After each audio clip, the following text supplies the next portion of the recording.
Three suns hang above an ocean of sand. The heat shimmer swallows the horizon whole. Somewhere out there a body is buried up to the neck. Platinum hair, a broken crown tangled in it. A cracked circle of gold missing exactly one quarter. Amber eyes fixed on a sky that will not blink first. 11 hours in the oven. 4,000 breaths counted. She has stopped struggling. She has not stopped keeping her list. Then the horizon moves. A shape crests the farthest dune. Two-legged, unhurried, no skiff, no escort. A black jacket in triple sun heat, which is either madness or very good technology. The dust parts around his boots. He does not run. He stops at the edge of the pit, looks down. At a face he has no reason to know. At a crown he has no reason to save. He sets down his pack. He kneels in the sand that kills and starts digging. Somewhere in the capital, a man is signing a document between two others. He has not been told the sentence has been interrupted yet. Part 1, on a desert world with three sons, refusing a royal marriage carries one sentence. They bury you up to your neck in the burning sand, and they let the sky decide how long you last. The princess had lasted 11 hours. The wanderer crested the dune, looked down, and said the words that started everything. That's not something you see every day. Then he dropped his pack, knelt in the sand that kills, and started digging. Salanya Valeth had counted 4,000 breaths, give or take. Her mouth had stopped making saliva around the second hour. Her tongue had gone from swollen to stiff. Her platinum hair, once braided with river pearls, hung in ropes crusted with sand. Her skin, porcelain white, had gone the color of raw silk left in a fire. Under the skin, the faint patterns that mapped her lineage still tried to glow. They stuttered, weak, like a candle asking a hurricane for mercy. Her crown was still tangled in her hair, or what was left of it. The drone judge had broken off exactly one quarter of the circlet before it buried her. Precise, symbolic, cheerful about it. In that flat mechanical way machines have when they think they are being fair. One quarter of the royal line removed. She had watched the piece fall into the sand. She had refused to cry. She had, however, made a list. It was a short list. Because when you have 11 hours to think about who to blame, the list gets very focused very fast. Her uncle was on it. General Vascor Draven was on it. The drone was on it. Though she was not sure yet if a drone counted as a person. She was leaning toward yes. If a machine could quote statutes while it broke a crown, it could face charges. And Nell. Nell was not on the list to blame. Nell was on the other list. The one Salanya had started keeping while the second son crawled across her face. The list of people she owed. Nell was 19. Nell had been searched at the palace gate. Nell had smuggled a flask of water and buried it in the sand where Salanya's mouth could reach it. The drone had found the flask before Salanya's cracked lips ever touched it. The drone had logged it, recovered, as if a 19-year-old kitchen girl had somehow lost a full water flask by accident. In an execution zone, precisely at the condemned's mouth, recovered. Salanya had watched the machine log the lie, and known right then that the empire her family had built would eat itself before she could stop it. Unless someone came. Nobody was coming, which was fine. She was going to die with a crown in her hair, even a broken one. She had one principle left, and she was going to die holding it. That was when the dead horizon grew a man. He came walking out of the heat shimmer, two-legged, unhurried, no vehicle, no escort, no hover skiff kicking dust behind him. Just a man, in a black jacket, in triple sun heat, which was either madness or very good technology. Mirages had tormented Salanya all day. Her mother walking toward her, veils dragging. Her father, 20 years dead, offering a hand she could not reach. Her old tutor with a book she had never finished. Ghosts, every one of them. Nothing but memory dressed up as heat. This one had a shadow. She kept her eyes on the shadow. The shadow stayed exactly where it should, 10 steps behind him, and shortening as he walked toward her. She stopped breathing for a moment, then remembered breath was the only thing she still had control over, and started again. He stopped 10 feet away. He was tall, weathered, somewhere north of 40, judging by the way his mouth held. Dark hair going gray at the temples. 2 days of stubble. A slight favoring of the left knee. She cataloged him the way her tutors had taught her to catalog any threat. Special Forces gait. Old injury. Not imperial. Not from any species she knew. He pushed his goggles up onto his forehead and looked down at her. His eyes were startling. Blue with flecks of gray. Tired. Very tired. And under the tiredness, something sharper. Something that had seen things and decided to keep walking anyway. Until this, because he was not walking anymore. He was crouching to her eye level. "Well," he said. His voice was deep, sanded rough by dry air. "That's not something you see every day." Salanya stared at him. She meant to say something regal, something to establish the order of things. She was the crown princess of the Eternal Flame dynasty, direct descendant of the Cyan Empress, rightful heir to 7-star systems, even buried in sand. She was supposed to command the moment. What came out was, "Are you actually here?" Her voice cracked in the middle of the word. "Actually. Or have I finally lost my mind completely?" He tilted his head, considered her seriously, like the question deserved an answer. Both seemed equally likely. He crouched a little lower, balanced on the balls of his boots, studied her face. And for 1 second, the tiredness in his eyes did something. Sharpened, focused, then softened again. "Kellen Holloway," he said. "Human. Not from around here, obviously, though I am fairly sure I am real. Human." Salanya tested the word inside her head. A species from the far edge of the galaxy. Primitive, resourceful, aggressive when cornered, nowhere near Imperial space. Ever. "What are you doing on Solthara?" she said. "This planet is uninhabitable." Kellen reached to his belt, unclipped a metal canteen, unscrewed the cap. "Looking for a drill part. Lost it in the last sandstorm." He held the canteen to her lips. Uninhabitable is a matter of opinion. The water touched her cracked mouth. Cold. Real. Not a hallucination. Real. She drank like she was drowning in reverse, whole body pulling at it. Something inside her that had gone quiet for hours started screaming for more. He pulled the canteen back after 3 swallows. "Easy." His voice was gentle, steady, like the man calming a spooked horse. "Too much at once and you'll be sick, and you are in no position to lean over." She licked her lips, felt them tear a little, winced. "Tell me, human." Her voice came back to her a little smoother. "What do your Earth laws say about buried princesses? Do you kiss them, save them, or keep walking?" He almost smiled.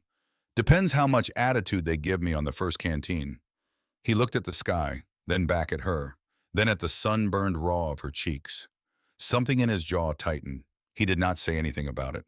Instead, he pulled a long gray scarf from his pack, jammed his scanner pole into the sand at an angle, knotted the fabric across it. Shade fell over her face for the first time in 11 hours. Salanya closed her eyes. To her horror, they stung. "What are you doing?" "Making a very ugly parasol." He tipped the canteen to her lips again. 3 more swallows. "Sunshade first, sand second. You have been cooking all day. Dig you out now without shade and water and I would be excavating a corpse." "How romantic." "I am known for it." She was in fact laughing. On the inside, somewhere small and stunned in her chest, a man had walked out of nothing, given her water, called himself known for romance, and built her a parasol. Nobody was supposed to come. He was here. She studied him from inside her small square of shadow. "You have not asked." "Asked what?" "Why, there is a woman planted in the desert, like a decorative shrub." "Figured we would get there." He pulled a multi-tool from his pocket, pressed it against the sand at her shoulder. It did not give. He whistled low, a short surprise sound. Compression set, hardened like concrete. Someone really wanted to make a point. "An automated drone judge." Salanya's voice was flat. "It is very thorough with punishments." He looked at her. "A robot buried you." "Yes." He started chipping at the crust, methodical, unhurried, like a man weeding a stubborn garden. See, most people would open with that. I was rationing shock. Fair. The crust cracked under his tool, one plate at a time. He worked in a slow circle, shoulders first, and he talked while he worked. Easy, loose, like the conversation was a way of keeping his hands honest. So, who are you? And what did you do to earn this architectural marvel? Salanya weighed how much to reveal. She was very good at weighing. I am Salanya. I disagreed with certain cultural traditions. My people do not appreciate dissent. Clearly, his fingers brushed the metal band at her throat, the blinking light, and this fashion accessory. She went very still. A security measure. Against what? You. Kellen stopped digging. He looked at her face for a long moment. I took in the porcelain skin now scoured to raw, the amber eyes that glowed faintly even in daylight, the platinum white hair plastered to her skull, the broken circlet still tangled in it. Gold once. A quarter of it snapped clean off. Someone had done that on purpose. Interesting, he said. Then he went back to digging. Most people buried in deserts turn out to be dangerous. Are you dangerous, Salanya? Only to oppressive systems, and to men who ask too many questions. Her smile showed slightly pointed canines. He laughed. A real one, short and surprised, like it had escaped without permission. Fair enough. He got her right shoulder loose. Then the multi-tool slipped on a buried plate, skated up, and sparked hard against the collar's control panel. The panel stuttered, and for one heartbeat the cage around Salanya's mind fell open. The royal channel poured in like floodwater. Voices, court chatter, her family's shared mind space, the one she had lived inside since she was 4 years old. And dead center in it, bright as a wound, a throne room she knew better than her own reflection. Her uncle stood at the top of the dais, Regent Varian Valeth, Supreme Regent of the Seven Systems. Tall, elegant, his face a colder copy of her mother's. Below him, guards held a girl by both arms. Nell, 19 years old, still wearing kitchen whites, flower on her sleeve. You were searched at the gate, Varian said. His voice never rose. That was the worst part. It never had to. One flask of water was missing from the east kitchen. It was found buried at the execution site, within reach of the traitor's face. She was thirsty, Nell said. Her voice shook, but she lifted her chin. She is your blood. I could not just. You could. Varian's voice was mild. You chose not to. He turned back to his papers. I was already done with her. That was the part that would live in Salanya's nightmares. Not rage, not cruelty, paperwork. Give her to the drone judge, Varian said. Same sentence, same desert. Radiance, please. And log the flask as recovered. The guards dragged Nell toward the doors. She did not scream. She looked up, straight along the channel, as if she could feel Salanya listening. Then the collar's panel rebooted. The cage slammed shut. The desert came back. Salanya was screaming. Kellen had both hands on her face. Hey, hey, look at me. What happened? Did I hurt you? No. Her whole body shook inside the sand. No. The collar slipped. For a second, I saw. She could not finish. She tried again. A girl smuggled me water before they buried me. Hid a flask where I could reach it. The drone confiscated it. Before I ever. Her voice cracked down the middle. I never even got a sip. They found out. My uncle just sentenced her. To this. To the sand. A kitchen girl. Kellen. Because she thought I might be thirsty. Kellen did not say anything for a moment. His face had gone quiet, in a way that was worse than anger. Your uncle. The Supreme Regent. She spat the title like something rotten. The man who raised me after my parents died. He signed her sentence between two other documents. I watched him do it. Where do they bury people? Is there a schedule? A location? West Dunes. I do not know when. Her amber eyes found his. They were blazing now, wet, furious. Her name is Nell. When I take back what is mine, hers is the first name on my list. Kellen looked at her. Do you understand? Her voice was steel. The very first. He nodded once. Take back what is yours. He resumed digging. Faster now. Plates of crust cracking off in slabs. That is a big phrase for a woman who is currently a lawn ornament. Then get me off the lawn. Working on it, princess. She blinked. I never said I was a princess. Broken crown in your hair, your uncle the supreme regent, a robot judge, and a designer collar. He pried a slab the size of a dinner plate off her collarbone. I dig, but I am not stupid. Her hand rose on its own to the circlet tangled in her hair. Gold once. A quarter of it snapped clean off. The drone did that. Before it buried me, it held the crown where I could see it, and it broke off exactly one quarter. Her jaw tightened. Symbolic. One quarter of the royal line removed. Cheerful robot. It quoted the relevant statute while it did it. Even better. He dug in silence for a moment, then without looking up. You kept the crown in your hair, 11 hours in a sand oven, and you kept it. It is mine, Solanya said simply. Broken things are still mine. Kellen's hands paused, just a beat, on the crust. Whatever passed across his face, he buried it before she could name it, and went back to work. Around the second hour, he made her eat. He tore open a ration bar one-handed, held it to her mouth, like she was a horse, which she informed him of at length. Chew, he said. It tastes like insulation foam. It is insulation foam, nutritionally speaking. Chew anyway. She chewed. Her stomach woke up snarling. She finished the bar in 4 bites, dignity abandoned. Kellen watched the pointed canines make short work of it, and wisely said nothing at all. Then the ground hummed, faint, deep, a vibration that came up through the sand and into her ribs. Every instinct her species owned stood up screaming. Kellen, I feel it. I was already checking the scanner. Its glow cupped in his palm. A cluster of orange signatures crawled across the display, half a mile out, moving. Sand beetles, swarms migrating. Good news. They are headed away from us. Bad news. Sand beetles do not migrate at night. He watched the cluster a moment longer, jaw working. Unless something bigger made them. He put the scanner away and dug faster. The smallest sun touched the horizon. The other 2 followed it down. The sky went from furnace to deep indigo in the space of an hour. Kellen worked through all shoulders, chest, waist. His knuckles split on the crust. He did not slow down.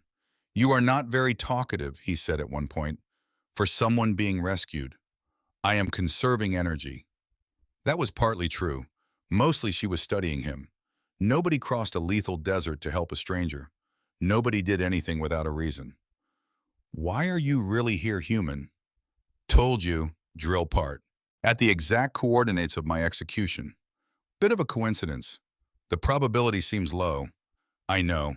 He shrugged, working her left arm free. Maybe the universe has a strange sense of humor. Pick whichever explanation helps you sleep. I do not sleep. I plan. Of course you do. He braced his boot against the crust, hauled a slab away from her hip. Fine. What is the plan then? Say I get you out. Say the robot does not come back to file a complaint. What does a buried princess do with her second life? Solanya looked past him, at the darkening dunes, at the direction the capital lay, far beyond them. First, I get this collar off. Reasonable? Then I get Nell out of the sand. Then I take my uncle's empire apart, one lie at a time, in public, with witnesses. Modest? You asked. I did. He wiped sweat off his brow with a split-knuckled hand, and for just a second, he looked at her with something older than the tired banter. Something tired, almost kind. For what it is worth, princess, I have heard worse plans. Her arm came loose, then the other. He hooked his hands under both and pulled. The desert finally grudgingly gave her up. Her legs had been stoned for 11 hours. They folded instantly. She fell straight into him, her full weight against his chest.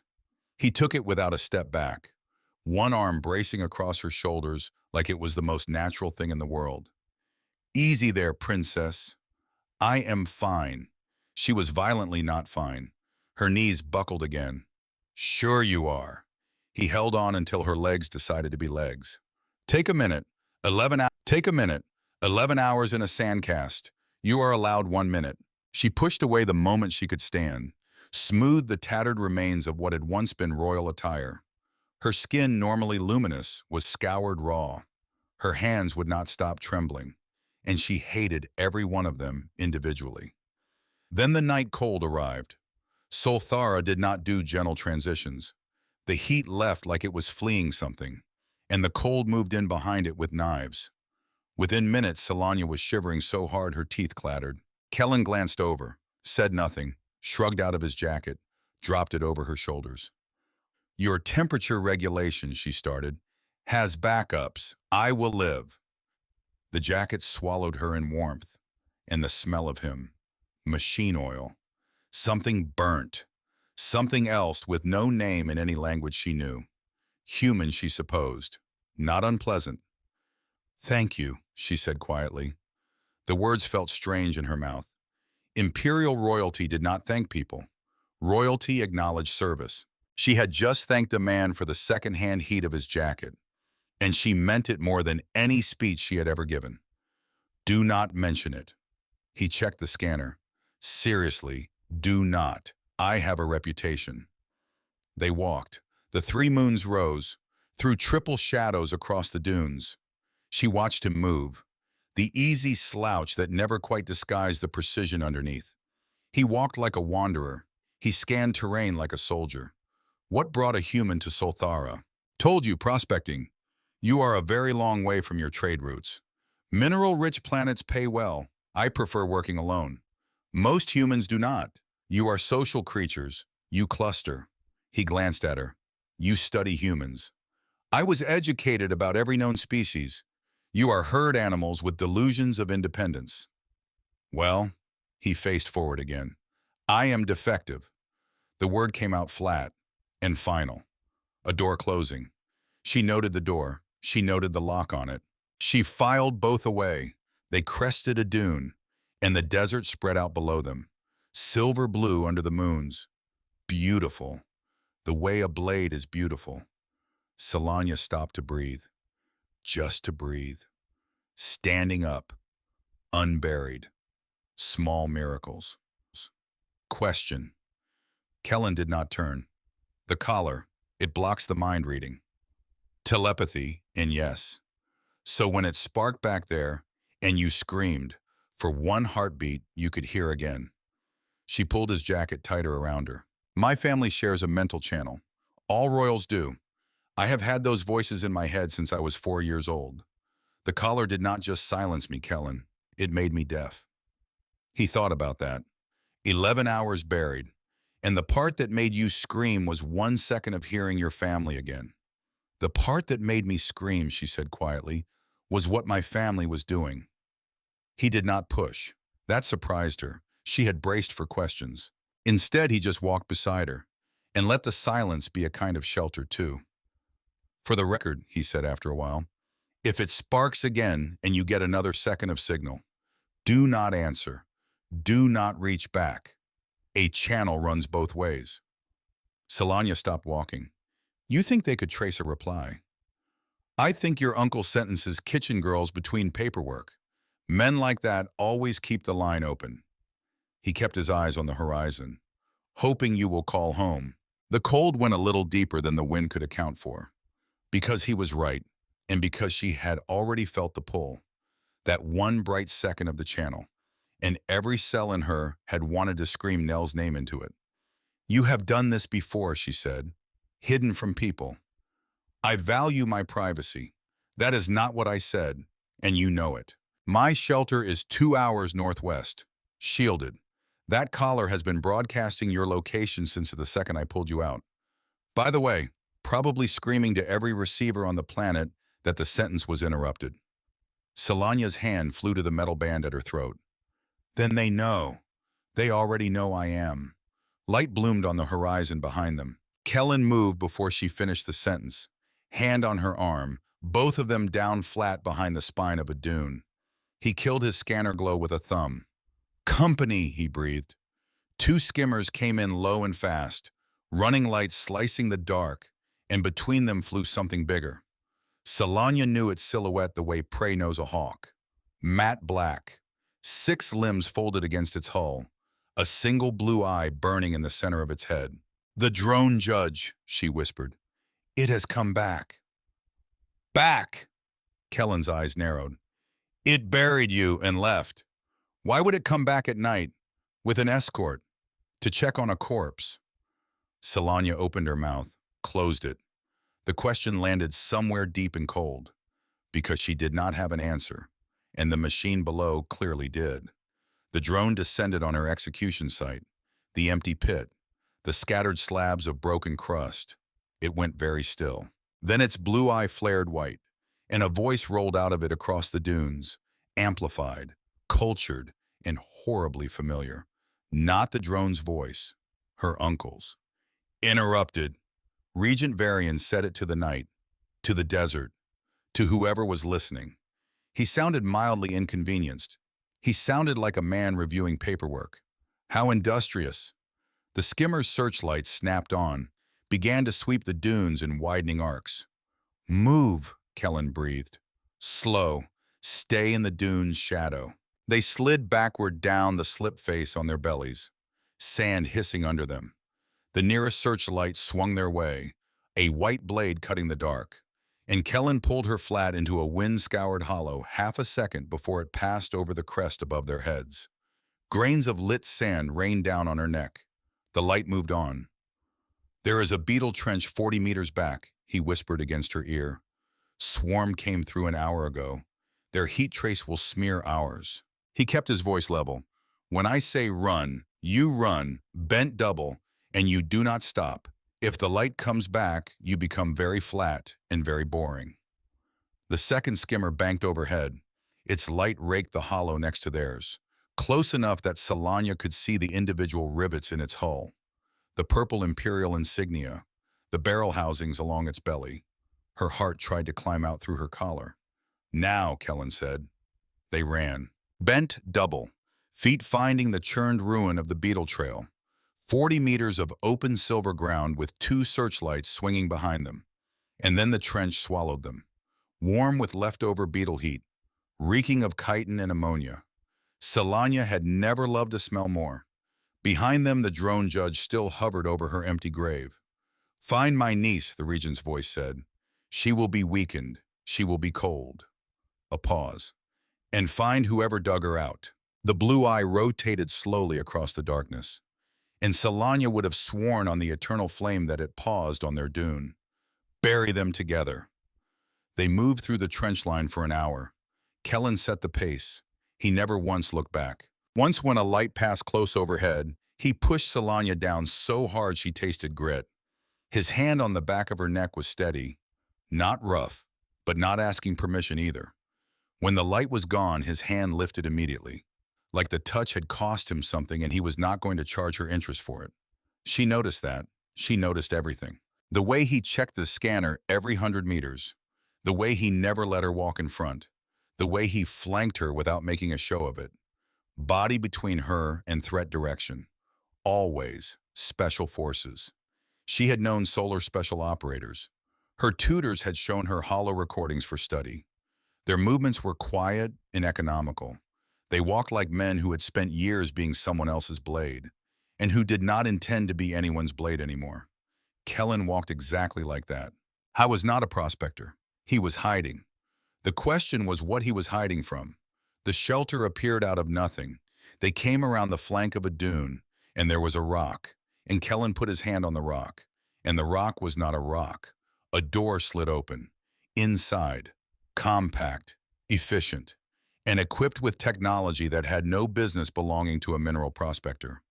The moment they crossed the threshold, the collar's blinking light went dark. Salanya touched it. It stopped transmitting. Shielding, thermal, electromagnetic, seismic. Kellen sealed the door. "As far as the planet is concerned, this dune is just a dune. Standard equipment for surveying minerals, I assume. I invest in comfort. You invest in disappearing." She turned in a slow circle. The security monitors, the concealed compartments, the sight lines, 3 separate exit routes she could pick out with a soldier's eye. Interior walls with the faint gray sheen of ballistic weave. A weapons rack under a hinged panel. She noticed the panel because she had been trained to notice panels. A room built by a man who expected to be found. Where does a prospector learn to build a hole the Empire cannot see into? Kellen handed her a ration pack and a water bulb instead of an answer. Eat, sleep. We will deal with the collar at first light. You are avoiding the question. I am prioritizing the questions. Yours can wait. Breakfast cannot. She held his gaze. He held hers right back. Easy, immovable. And finally a small, real smile cracked through her exhaustion. Looks like we are both keeping secrets. Human. Sleep. He turned away, started stripping his gear onto a cot in the corner. Whatever you are running from, whatever I am hiding, it will all still be terrible in the morning. She sat on the edge of the second cot, took a sip of water, watched him. He moved around the shelter with the same economy she had noticed all night. Every motion a shape he had made 1,000 times before. He checked the door seal. Twice. He checked the scanner. He set a small perimeter alarm. He drew a pulse pistol from his pack and set it on a shelf within reach of the cot. Then and only then did he sit down. His knees cracked when he sat. She noticed that too. He rolled the left shoulder, winced, rolled it again. Old injury, she said quietly. He looked at her. You noticed. I notice everything, Kellen. He almost smiled. That is going to be a problem. Probably. She lay down on the cot, kept his jacket on. She meant to give it back. She did not. The shelter's air was cool and dry, the kind of cool that felt like a mercy after 11 hours of oven. She listened to him breathe on the far cot.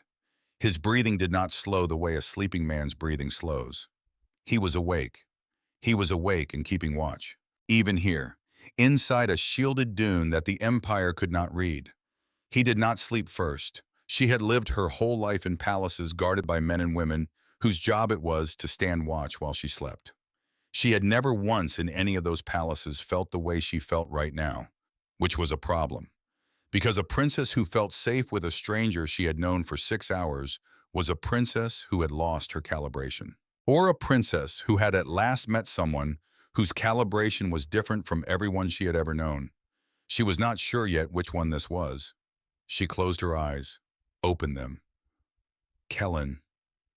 Yeah. Thank you. For the parasol. Silent. Then softly. Sleep, princess. She slept. She did not know how long. She woke because a small sound had woken her. Not a threat sound, a quieter sound. The scrape of a metal lid being open. She lay very still. Kellen was sitting on the edge of his cot, his back to her. The small lamp on the shelf beside him threw his shadow long along the wall. In his hands was a metal box, about the size of a folded jacket, battered, scuffed at the corners, older than the shelter, older than most of his gear. He had it open on his knees. She could not see what was inside. She could see the way his shoulders were set, very still, very careful, like a man holding something breakable. He reached in, lifted something out, set it on his palm. The lamplight caught it and threw a small bright line along its edge. A metal tag, a dog tag.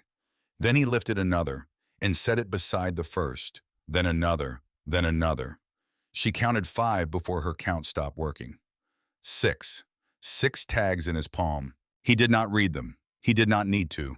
She could see the shape of the movement, the slight tilt of his head as he looked at each one, the tiny pause at each, the way his thumb ran over one of them twice. Just the one. He was not talking to them. But he was. She had grown up in a family that shared a channel. She knew what talking without words looked like from the outside. She did not move. She did not breathe loud. She watched him carry 6 dead men in his hands for a long, slow minute. Then he laid them back in the box one at a time in the same order he had lifted them, closed the lid, slid the box back under his cot, and sat there, head bowed, hands on his knees, for a long time.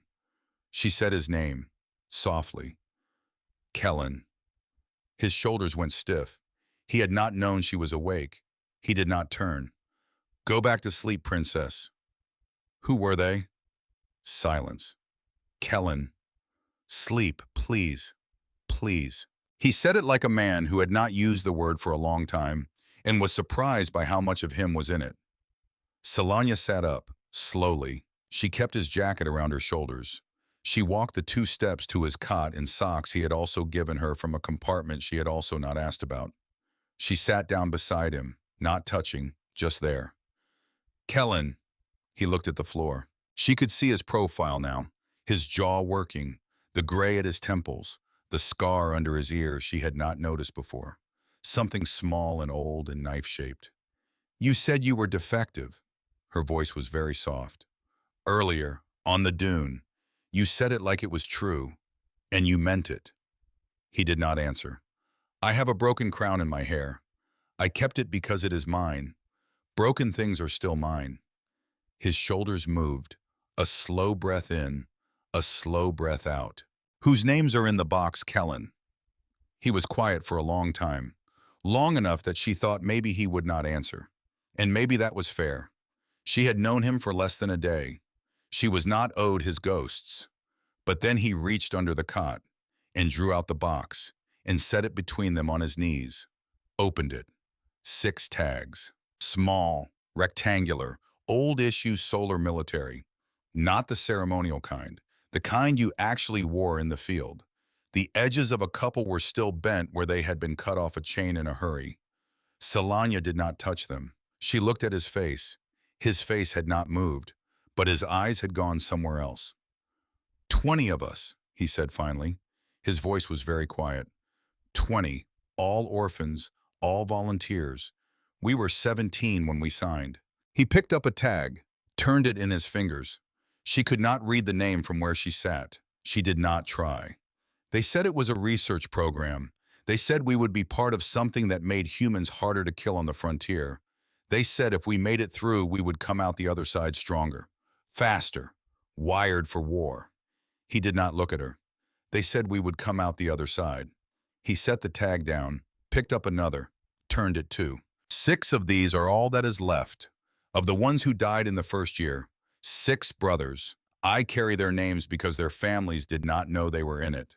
There was nothing to send home, so I send them home, every night, in my head. Solanya's throat had closed. She did not trust herself to speak. He picked up a 3rd tag, then a 4th, then a 5th. 6 died in the first year, 14 of us kept going, and I started paying attention to the wrong things. He set the 5th tag down, picked up the 6th. He turned this one twice. Twice. The other things, what they were building toward, what they had planned. For those of us who lived to the end of the program. He did not say more. Not yet. Solanya was crying quietly. She had not decided to. She had not felt it coming. She had spent 11 hours buried and had not cried once. And here in a shielded dune with a stranger, tears were rolling down her cheeks. Silent. Steady. She did not wipe them. Kellen Holloway, she said. How old are you? 42. You have carried these tags. A long time. And you called yourself defective. He did not answer. She reached out, slowly. She put her hand over his hand, over the metal box. He went very still. She did not say anything for a long time. Then she said, You are the man who dug a stranger out of the sand, because he refused to keep walking. He looked at her then. The tiredness in his eyes was very bright.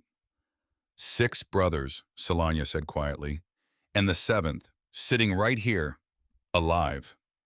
He looked away. His jaw worked. Once, twice, he did not answer. He did not have to. Outside, the wind picked up over the dunes. Somewhere very far away, the drone judge and its escort were still sweeping the desert with searchlights that could not find a shielded shelter buried in a dune. Somewhere in the palace, a 19-year-old kitchen girl named Nell was in a holding cell, waiting for sunrise, waiting for the West Dunes. Somewhere in the capital, Regent Varian Valeth was signing a document. And somewhere else in a place Kellen Holloway did not yet know, a man he had grieved for a long time was leaning over a table in a general's quarters, studying a live scan feed, watching 2 heat signatures inside a dune that should have been empty, and smiling. His name was Cyrus Havelock. He had been thought dead for 2 decades. Nobody had told Kellen yet. Inside the shelter, Salanya kept her hand on his. Kellen did not pull away. He also did not speak. They sat there, in the quiet, with 6 names between them, until eventually Salanya said very softly, "In the morning, when we deal with the collar, I need you to tell me the rest." His shoulders were still. There is more. There is always more, Kellen. That is how names in a box work. That is how 6 brothers become 7. Someone always survives to carry them. He looked down at their hands. Then he said, "In the morning, your word." "My word, princess." She did not correct him. She did not tell him that in the last few hours she had stopped feeling like a princess and started feeling like something both smaller and larger. A woman with a list. A woman with a debt to a kitchen girl. A woman who had been buried up to her neck and had gotten up out of the sand because a man with 6 dead brothers in his pocket had refused to keep walking. She sat beside him a while longer. Then she went back to her cot. She fell asleep almost the moment her head touched it. She slept in his jacket. She meant to give it back. She did not. Kellen sat on the edge of his cot for a long time after her breathing evened out. He did not open the box again. He kept his hand where hers had been, for a long time. Then he lay back, boots still on, pistol still within reach, eyes on the ceiling, and in the very back of his skull, quieter than he had heard it in years, almost polite, almost like a memory of a voice. Something old and buried inside him stretched, just a little, in its long sleep. Protected asset detected. Threat assessment ongoing. Kellen closed his eyes. "Not tonight," he whispered. The voice went quiet. For now. Outside, the first faint hint of the false dawn touched the eastern sky. And 200 miles away, at a military airfield he had built without a permit, and named after none of the 6 brothers whose names he had signed at the bottom of Cyrus Havelock, finished his coffee, buckled a solar-issue combat jacket over an imperial officer's uniform, and gave the order to load the assault skimmers. The hunt was starting, and it was starting with an old friend. Part 2. The shelter rang like a struck bell. Dust sheeted from the ceiling. The lamp on the shelf jumped. Salanya was already sitting up when the second concussion hit. Her boots on, his jacket still around her shoulders, his pistol already in her hand because she had grabbed it on instinct in the dark. Kellen was on his feet. Not the way a man wakes up, the way a man decides. "How many?" she said. 6, maybe 8. I was at the console. His hands moved across it like he had done it in the dark 1,000 times. The displays flashed red in patterns she did not know how to read. He read them like a book. Sloppy spacing, mixed gear, not imperial formation, bounty hunters. "Empire pays well for royal fugitives," Salanya said. "Dead or alive. My uncle is not picky." A third blast. Closer. The dune above the shelter groaned. Kellen hauled open a floor panel she had noticed the night before and pretended not to notice. Under it, a narrow shaft dropping into black. "Down, now." "Where does it go?" "Basement." "Kellen, you are a prospector." "I know." He pressed a compact pulse pistol into her free hand, then remembered she already had one of his, took his own back, set the safety. "Do you know how to use this?" She checked charge and safety in under 2 seconds, rolled her shoulder to loosen it, set her jaw. "I am a princess, not a pacifist." Noted and slightly terrifying. "Down." She dropped. He followed. Sealed the panel above them just as something upstairs stopped being a door. They crawled 50 meters of tunnel in the dark. Dust rained with each concussion behind them. Kellen led, which meant Kellen put himself between her and everything. She noticed. She always noticed. The crawl space narrowed, then widened, then opened, and Salanya forgot, briefly, to be afraid.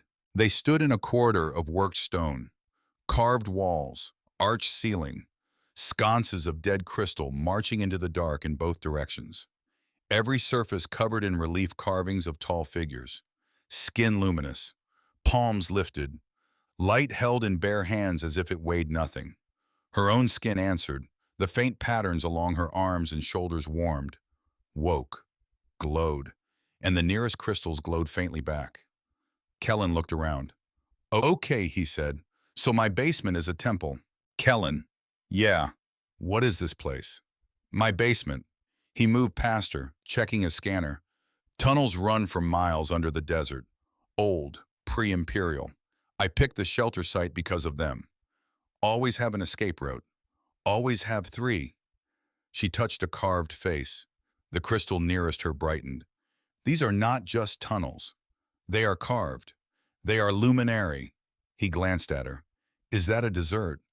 It is a civilization, you barbarian. She yanked her hand back because the crystal she had touched had gotten a little too bright, because the last thing they needed was a lit-up princess in a hallway. Distant cousins of my species. They colonized Solthara before my people ever left the ground. Where did they go? Down here, when the climate turned, rather than abandon the planet. Sensible. What happened to them? He was still walking. And why did your face just do the thing it does when we talk about your uncle? She let out a slow breath. Official history says they died out. Uh-huh. Unofficially, their telepathy grew too strong for the Empire to control. So the Empire made sure they died out. She said it flat, like reciting a sum. My bloodline carries their genes. The crown preserves what it fears, then breeds it on a leash. Kellen was quiet a moment. Yeah, he said. That sounds familiar. Familiar how? Walk now, trauma later. He set off into the dark. We have got 6 idiots with shield breachers about to find my floor panel. They walked. The tunnels swallowed them. Hours of carved corridors lit only by the soft glow of her skin, which Kellen had stopped pretending not to navigate by. She had wrapped her arms in torn cloth to smother it as much as she could, which helped only a little.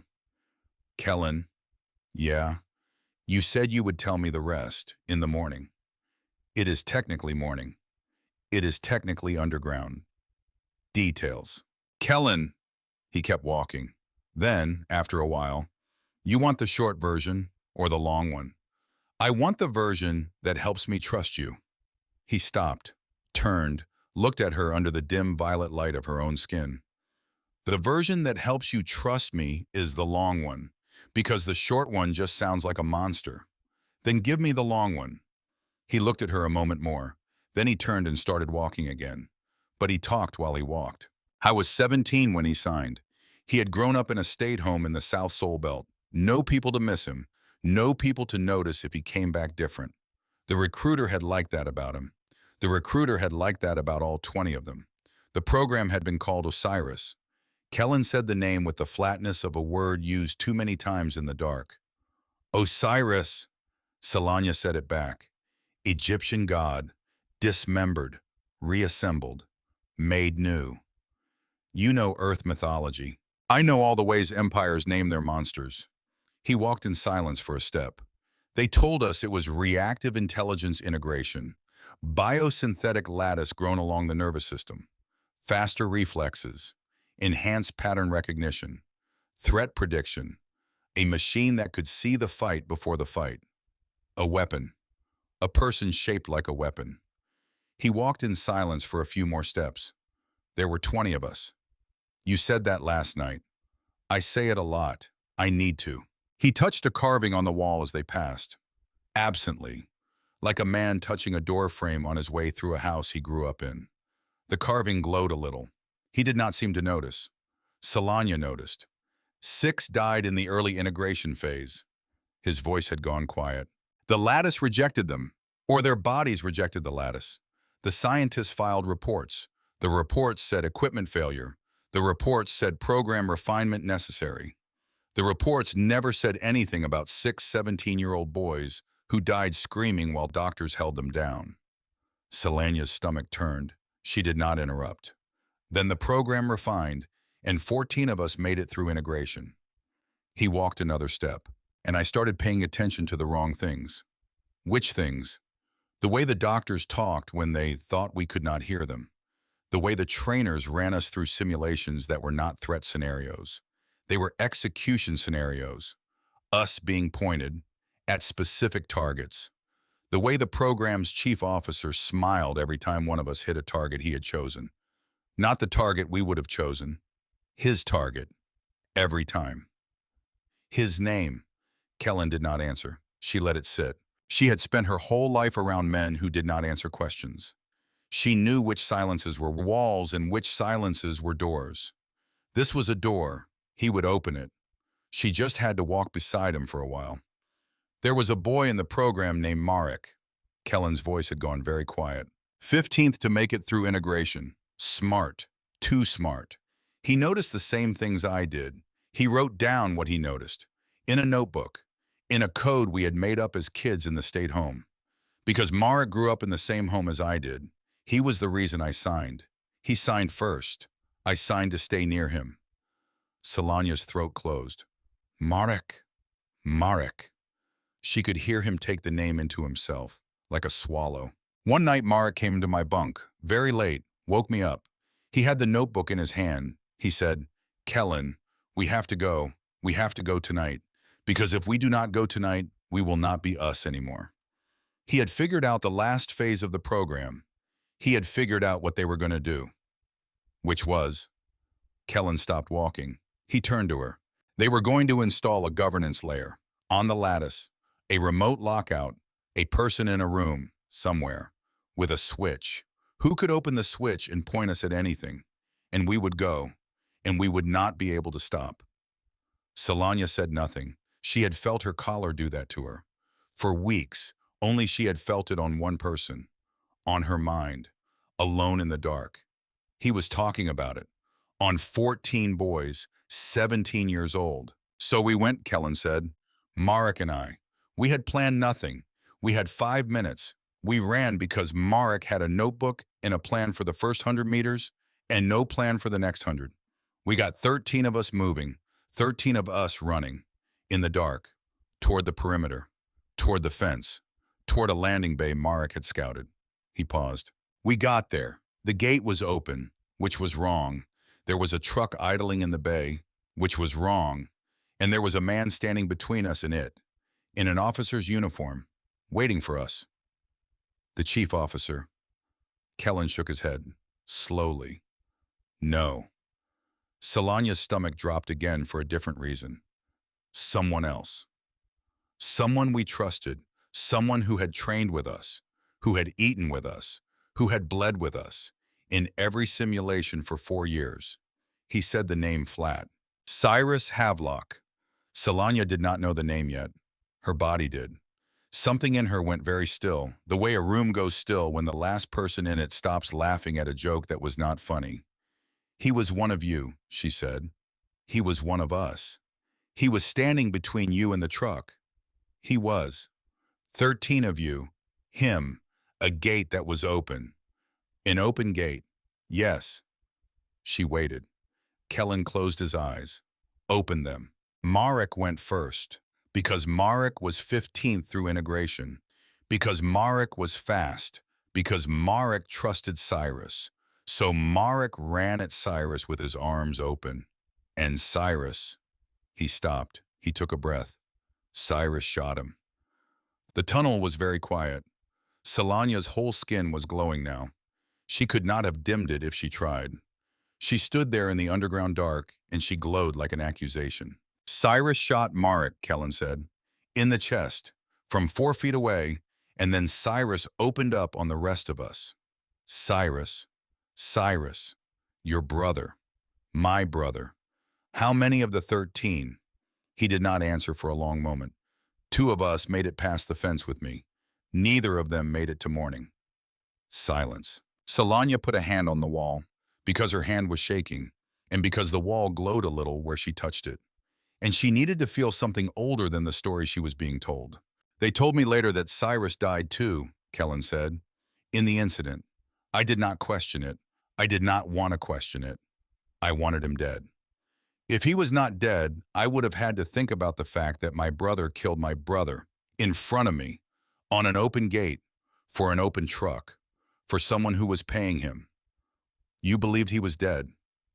I believed he was dead. And now, he turned to face her fully. Now I have a bad feeling. They walked another mile in silence. Because there was nothing to say. Because he had said it. Because she was carrying it now with him. Because that was how her people had always understood caring. You did not lift the weight for someone. You lifted it beside them. And you kept walking. She walked beside him. She did not let go of the pulse pistol. She did not let go of the name Cyrus Havelock either. She had already put it on the list. The cold caught them in the fourth hour. Deep cold. Older than the desert nights above. The tunnels dropped through the bed of a dead underground river. The stone down there had been hoarding cold for 1,000 years. Selenia's species did not thermoregulate. She went from uncomfortable to shaking in the space of a mile.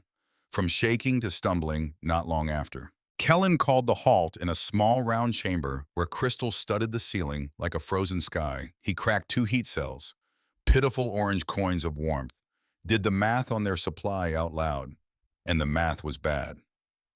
Okay. He sat down against the wall beside her and lifted his arm. Come here. Selania eyed him, teeth chattering. Are you inviting me into your arms? Human. I am offering a practical solution to a medical problem. That is not what I asked. Body heat is the most efficient heater we have. Hypothermia is not romantic. Get over here. Everything is logistics with you. Do all princesses argue while turning blue? Do all humans disguise their feelings as arithmetic? He almost smiled. Get over here. She got over there. His arm came around her. She fit against his side. Then, practicality escalating, against his chest, his chin over her platinum hair. Both of them wrapped in one thermal sheet with the heat cells at their feet. Her shivering slowed, stopped, and her skin began to glow. Not the dim travel light she had been navigating by. The patterns along her arms and shoulders brightened, curling, pulsing softly, in time with her heartbeat, until the little chamber looked like it was underwater. You are glowing, Kellen observed. It is a natural response. She said it with tremendous dignity, to certain stimuli, temperature, among other things. Silence. The crystal ceiling drank her light and gave it back as 100 small stars. For one held breath, the chamber was the inside of something precious. A geode, a heart, a moment neither of them would ever manage to describe to anyone else. Selania, yes, your heart beats fast. Yours is faster. I can feel it against my back. Your species baseline is, fine, fine. We are both very warm and very informed. He laughed. She felt it. A small, quiet vibration against her back. Not the arithmetic laugh. A real one. She filed that away too. She shifted against him, testing the new geometry of not being cold. Tell me something. Depends. Do all human rescues end this way? Trapped in ruins. Sharing one blanket. Arguing about arithmetic. Statistically, no. He was quiet. This is a personal best. How many rescues exactly? You are fishing. I am curious. There is a difference. Is there? He tipped his head back against the stone. 2. You are the second. The first one bit me. I might yet. Duly noted. A beat. She was not royalty, just a miner. Trapped 6 days under a collapsed shaft on a rock with no name. Only a number. Took me 4 to dig down to her. What happened to her? Runs a bar now, sends me a drink on the anniversary. Every year, same day, no note, just an expensive whiskey and a receipt with no name on it. That is the least sentimental thing I have ever heard you almost admit to caring about. I have a reputation to protect. Your reputation is a lie you tell so people stop asking. She paused. Who taught you to dig people out of the ground so patiently? Kellen did not answer right away. When he did, his voice had lost its usual slant. Nobody taught me. He looked up at the ceiling. I just decided that if I ever found somebody buried, I was not going to be the kind of person who kept walking. Selania went very still against his chest. That is not arithmetic at all, she said quietly. No, that one is just yours. Yeah, she laughed, really laughed. the sound bouncing off ancient stone that probably had not heard laughter in 1,000 years. She felt it happen low in her chest, quiet as a key turning. Somewhere between the canteen and this frozen riverbed, this human had stopped being a stranger. She did not tell him that, yet. She just closed her eyes and let the crystal stars watch over both of them for a while. She slept, not deeply. She never slept deeply anymore. But for a small stretch, her breathing evened out and her mind stopped trying to solve the empire. She woke because he had gone still. Not asleep still, alert still. She was awake instantly. What? His hand covered her mouth, gently. He tapped his own ear. Then she heard it too. Boots, multiple sets, echoing, somewhere back along the dead river. Then a voice, helmet flattened, horribly cheerful. Glow trails, fresh, little violet smudges, all along the wallstone. She lights up boys. Princess left us breadcrumbs. Salanya went cold in a way that had nothing to do with the riverbed. Her own skin, her own light. She had marked their path for miles. Kellen was already moving, silent, guiding her toward the chamber's far passage. The far passage spilled them into a cavern that stole her breath. Even now, vast, vaulted, crystal formations rising from the floor like a petrified forest, every one of them catching her glow, multiplying it, long sightlines, no cover in the middle. Kellen's face said everything. Cross fast, he whispered. Light discipline. Can you dim it? It does not work that way when there is. She stopped, because light was coming from behind them. Weapon lamps, 6 of them, fanning through the crystal forest. Behind me, Kellen said. I can fight. I know you can. Behind me. Anyway. An energy bolt shrieked past. A formation to their left burst into singing shards. Surrender the princess. A voice boomed through the cavern. Empire pays the same, breathing or not. Kellen shoved Salanya behind a stone column. Return fire around it. 2 fast shots, and somebody in the dark stopped being cheerful. 6 of them, he said. Military hardware, amateur spacing. Stay behind me. You said that. I meant it. They leapfrogged column to column, his shots buying meters. 4 hunters kept firing. Their leader, smarter than the rest, stopped shooting at Kellen entirely. He aimed at the ceiling above Salanya. The blast brought down a curtain of crystal. A glittering avalanche of edges. Salanya dove. Almost cleared it. Almost. A shard the length of her forearm caught her shoulder, sliced deep, slammed her to the cavern floor. And the sound she made echoed off every crystal in the dark. The world changed. Kellen turned toward her cry, and something turned with him.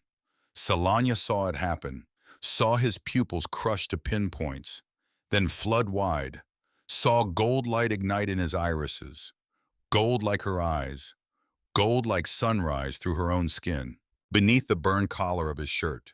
Light woke and spread, fine geometric lines flowing across his chest, up his throat, down his arms, precise as circuitry, bright as the sigil crystals of her homeworld. The leader fired at him, point blank, center mass. The bolt hit and unraveled, sheeting harmlessly across the golden lattice like rain off glass. What? The leader said it. Are you?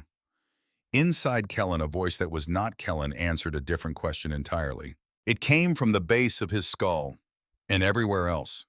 Calm as deep water. Osiris combat protocol. Protected asset harmed. Threat neutralization authorized. Time went thick. Kellen watched the cavern slow, bolts crawling through the air with lazy trajectories he could read like sentences. Dust hanging fixed.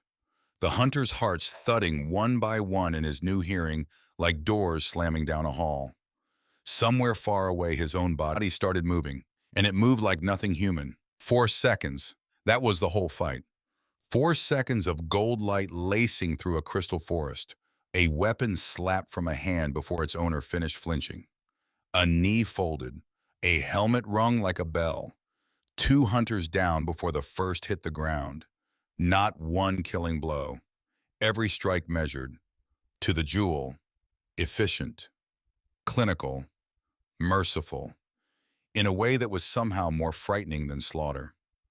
The leader, last on his feet, emptied his weapon at a gold blur. Then the blur was inside his reach. His rifle was in pieces, and Kellen's glowing hand was flat against his chest plate. "Run," said the doubled voice. "Tell whoever paid you the princess is protected." The man ran. They all ran. The ones who could, dragging the ones who could not. Silence. Crystal chimes settling. Salanya picked herself up, hand clamped over her bleeding shoulder, stared at the man standing motionless in the ruin of the fight, lit from inside like a lantern. "Kellen!" He turned, the gold in his eyes flickered, and behind it, for a second, she saw him, her deadpan wanderer, buried alive in all that light, and digging toward the surface. "You are hurt." Two voices saying it together, one terrified, one merely noting a data point. "Kellen, come back to me." The light guttered, receded. It drained down his throat and arms like a tide going out. And then his knees went. She crossed the distance in time to catch him. The way he had once caught her, his full weight, her braced shoulders screaming, neither of them letting go. "Morning," he mumbled against her collarbone. "What?" "I promised I would tell you. In the morning. What I am." A ragged breath that was almost a laugh. "It is technically morning." She eased him down against a crystal pillar, bound her own shoulder one-handed, then checked his pulse, which was hammering out a rhythm no human heart should survive. "Then talk." Her voice was shaking. "Because I just watched you disassemble 6 armed hunters, in the time it takes to sneeze, and your skin was performing my species' oldest legend. Osiris." He let his head fall back against the crystal. "Organic, synthetic, integration, reactive intelligence system, military prototype. There is an AI grown through my nervous system, and until today, it has only ever half woken up. Who put a war machine inside a person? People who collect orphans. Nobody counts. I was 17. 20 of us volunteered. I am the one who lived." His eyes found hers, all blue again, and very tired. "I ran before they finished the programming, before they made sure the machine would aim wherever they pointed. I have spent every year since keeping it asleep. And today it woke up all the way." He looked at her bloodied shoulder. His jaw did the tightening thing it had done over her sunburn a lifetime ago in the sand. "It registered you as a protected asset. Your scream hit its threat matrix, and it just opened." "Protected asset." She repeated the word slowly. "And who filed that classification?" "Kellen the machine." He held her gaze, too spent to deflect. The honesty underneath finally showed all the way through. "No." He shook his head once, slowly. "That one is mine." Her skin, treacherous, bloomed light down both arms. Neither of them pretended not to see it. They did not stay in the crystal cavern. They walked, because they had to walk, because the hunters they had chased off had comms, which meant somebody was coming who was worse than the hunters. Kellen bled from a cut across his cheek she had not noticed before. He walked crooked because Osiris had spent every reserve he had in 4 seconds. And because a body that had held that voice quiet for a long time was suddenly having to hold it quiet again from the far side of open. She walked beside him. She kept one arm around his waist. She stopped pretending she was doing it for balance. He stopped pretending he did not need it. By the 5th hour, the tunnels climbed. The carvings climbed with them.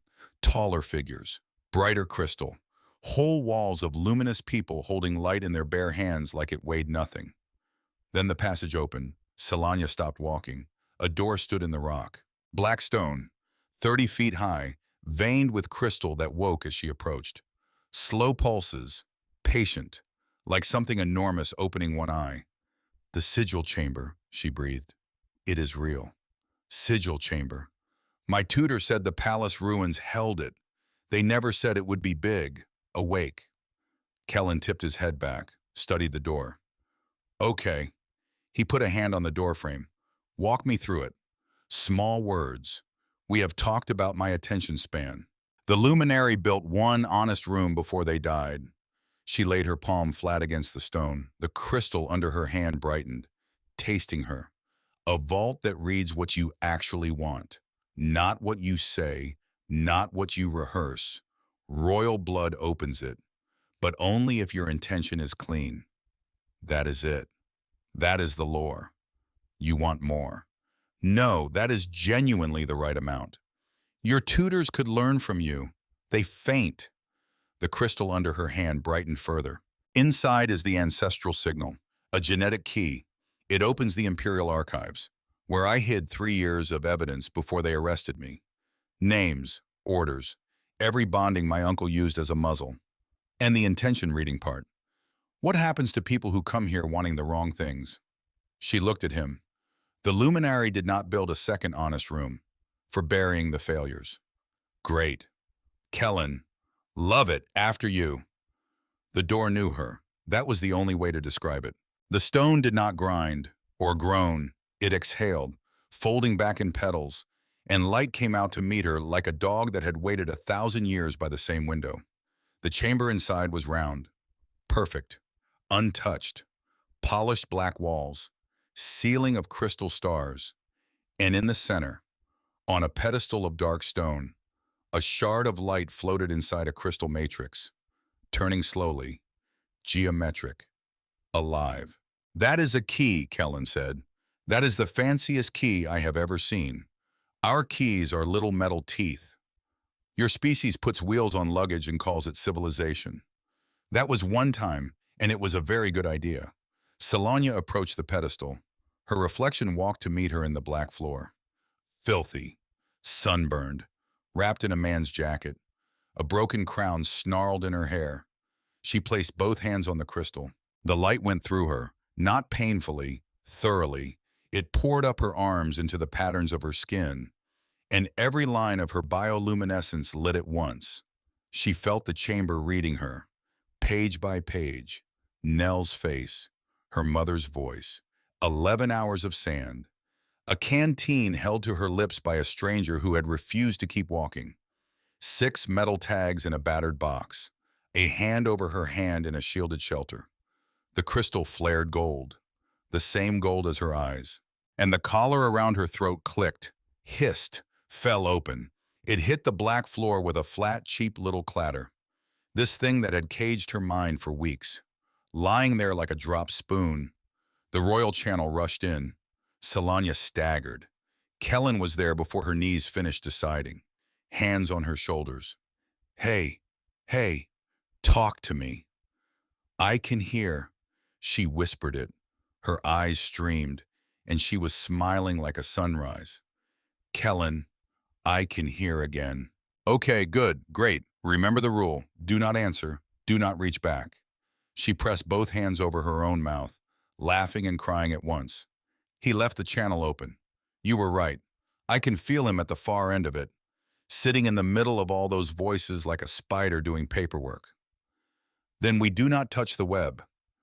Kellen bent, picked up the dead collar, turned it over in his hands. We keep this, by the way.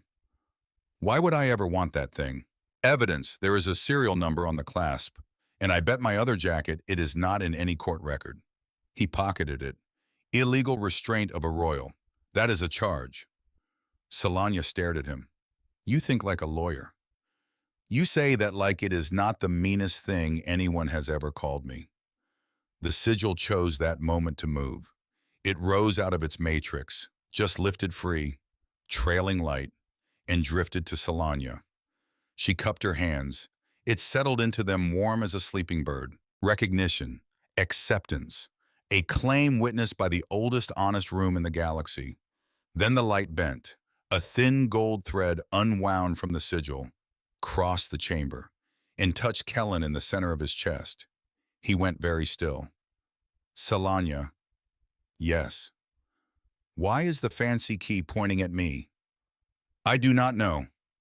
She came closer. The thread brightened, and under his shirt, faint and unmistakable. The Osiris lattice answered. Gold meeting gold. 2 circuits humming the same note. Across 1,000 years, and 2 species. It resonates, she said slowly.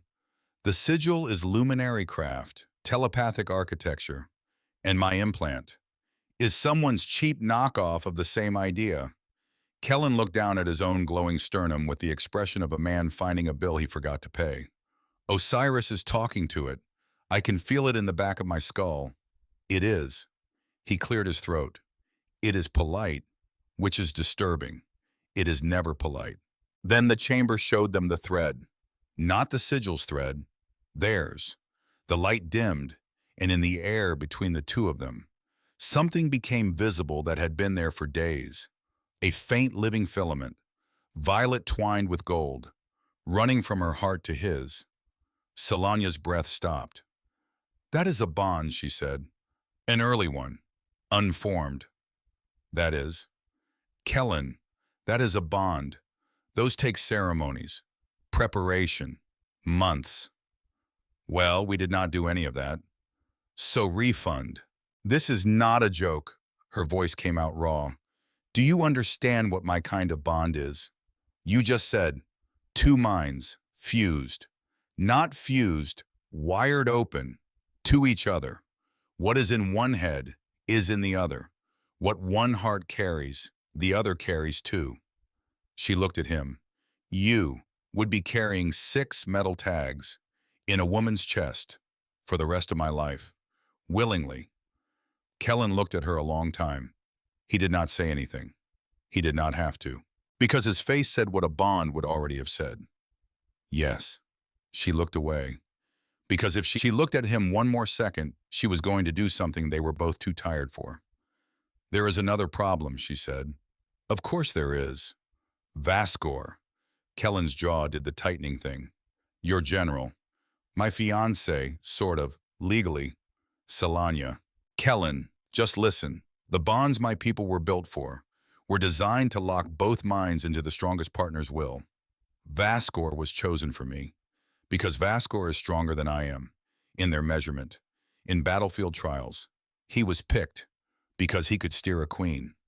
And if he ever bonds to you, he gets my mind, and your mind is. She stopped. She looked at the thread, violet and gold, living between them in the chamber air. Wired to yours now, which means he would get you too, which means he would get. The thread dimmed. Kellen finished it. Flat. He would get Osiris. The chamber was very still. Solanya's skin had dimmed to almost nothing. Kellen looked at the thread between them like a man who had just been handed a live grenade. He does not want you as a bride, Kellen said. He wants you as a hallway, to Osiris, to a weapon that levels armies, that nobody ever finished putting a safety on. He stepped back, away from her. The thread stretched thin, did not break. So the smart move is obvious, right? He said it flat. We cut it. Whatever this is, we stop feeding it. I stay a stranger. Kellen, I am the loaded gun he once pointed at you, Solanya. His voice did not rise. That made it worse. Every step closer I get, the better his plan works. That is not tragic poetry. That is just the math. Solanya looked at him for a long moment. The sigil glowed in her hands. The thread glowed between them. You told me once, she said, that humans disguise their feelings as arithmetic. That was you. You said that. Then I was right. She closed the distance he had made. One deliberate step. Here is my math, human. She lifted the sigil. The bond is the danger. Only if Vascor completes his. If he never bonds me. The hallway has no door at either end. Her chin came up, and the chamber held a queen again. So we do not cut the thread, we cut the spider. Silence.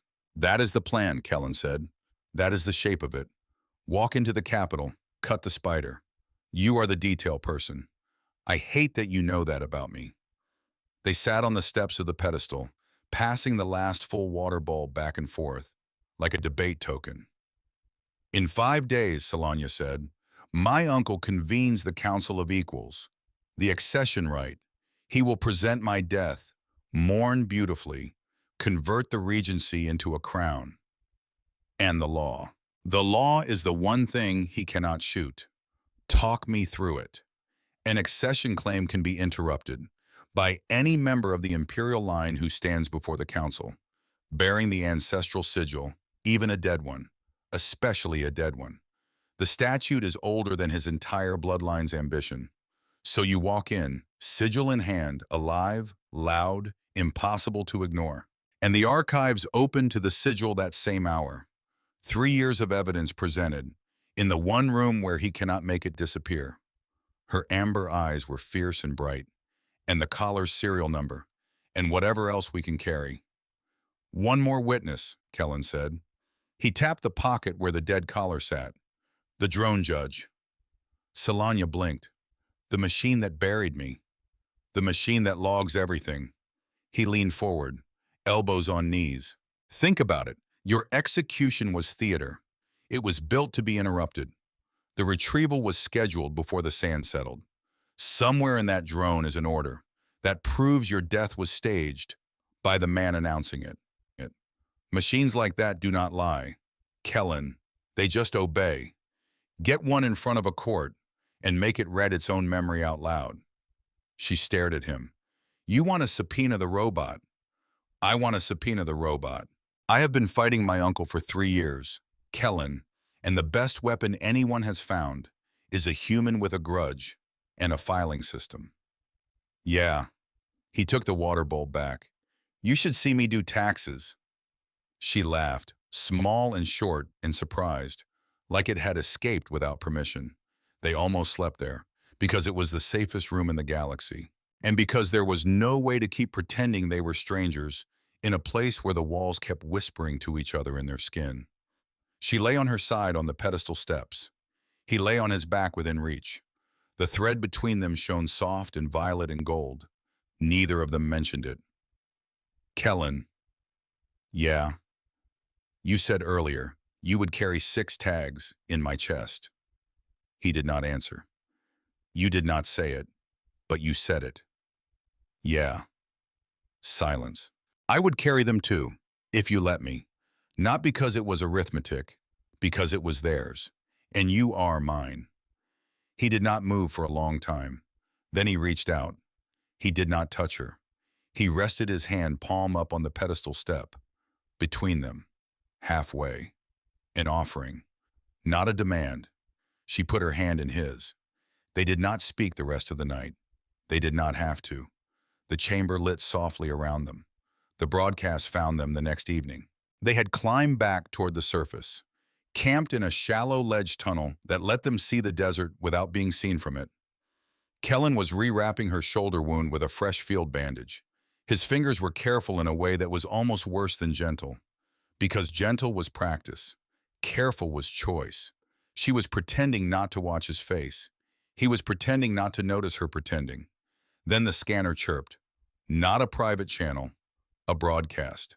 Wide, unencrypted, meant to be heard. A clerk's voice, flat as a filed report. By order of the Regency, the servant Nell, convicted of aiding the traitor, will be delivered to the drone judge at the West Dunes at first light. Sent the sand. The regent in his mercy permits witnesses. Silence in the little camp. It is bait, Kellen said. I know. It is not even good bait. It is insulting bait. He is not hiding the hook. He is jingling it. I know. Solanya's voice was steady. We are going. Solanya. She put a flask where my mouth could reach it. Kellen. She was 19 and she was searched at the gate. And she did it anyway. Her voice was shaking. Her spine was straight. I told you, when I take back what is mine. Hers is the first name on the list. That was not a speech. That was a vow. And it does not come with a survivability clause. Kellen looked at her a long moment. Okay. He said it very quietly. Okay. No arithmetic. Then dryly, oh, there is arithmetic. He was already repacking the kit. 2 hours of dark left. The sigil stays hidden. We come in through the beetle trench line. We dig fast. We leave faster. And if it goes wrong, you run, I get loud. That is the whole equation. He shouldered the pack. Also, for the record, I like her already. Anybody who commits crimes with kitchenware. First light, West Dunes. They found her from the trench line. A small dark head against endless pale sand, buried to the neck. Exactly the way Solanya had been. The mirror of it hit Solanya so hard she swayed. Kellen caught her elbow, steadied her, did not say anything, did not have to. No guards visible, no skimmers. One drone judge, motionless, 100 meters off, present, watching, required by statute. Too empty, Kellen murmured. Fast, go. They ran low, dropped beside her, started digging. Nell's eyes flew open, cracked lips, sunstruck. And still, the first thing out of her was a rasp of pure outrage. You are supposed to be dead. I am behind on my obligations, Solanya said, clawing sand. Hi, this is a trap. We know, Kellen said, chipping crust off her shoulder. Hi, Kellen, I dig people up. It started as a hobby.